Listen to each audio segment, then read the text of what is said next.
Thank you so much for joining this channel. So we have started a series of design principles, and we are now in day 5. So in the day 1, day 2, day 3 we discuss, so far we discussed single responsibility, open close, least scope principle. Now we are into the ISP, interface segregation principle. So ISP already discussed in the LSP in the day 4, but we haven't mentioned about this. I am doing the ISP, but ISP actually exists as a separate principle. So what is the business problem generally? We started with a one business case. Order management, order service includes payment service, invoice, notification, logging, and again the payment have a different type of strategies: UPI, PayPal, credit card. Later on in the list scope we bring on the cash on delivery option, so that we can show you that how list scope principle actually need to be applied. Now we are in interface segregation option, where we will again elaborate this part. Enterprise payment platform keep growing, right? Payment is not only the UPI payment or anything. You have to think about the refund strategies, invoice generation, fraud detection, audit logging. So multiple things are coming.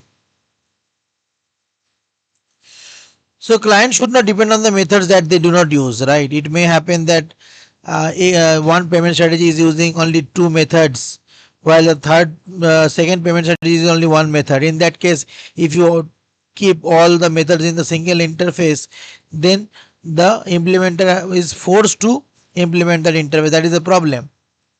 So avoid fat interface, prefer focused contract, reduce coupling, improve maintainability. Why it is bad design? Like again, I payment services, process payment. We already divided I payment right in the list scope, deferred and immediate. But however, we are trying to take more scenarios like refund, generate invoice, validate, fraud, audit.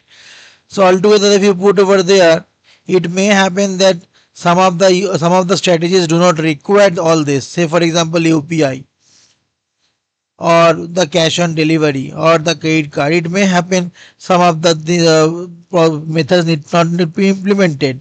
In that case, splitting the I-payment service will be beneficial.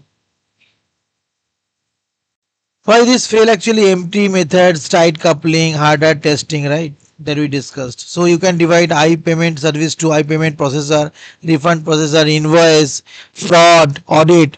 Then just like we have done immediate payment and the deferred payment in LSP, the same thing, but LSP has a different mindset where we are making sure the derived type is replaceable for the best type, and contract should not be broken, and the contract should not be broken has been taken in separately into the list scope in the ISP, where we are showing we need to split it to avoid fat interface, tight coupling. The same thing, payment API serialized, that we will discuss. So hope you understood like why there is a need to split the interface. This is the key formula. Avoid fat interface, prefer focused contracts, and reduce coupling and improve maintainability. That is the principal purpose of interface segregation principle. Again we will move to the last principle in the day 6. Thank you.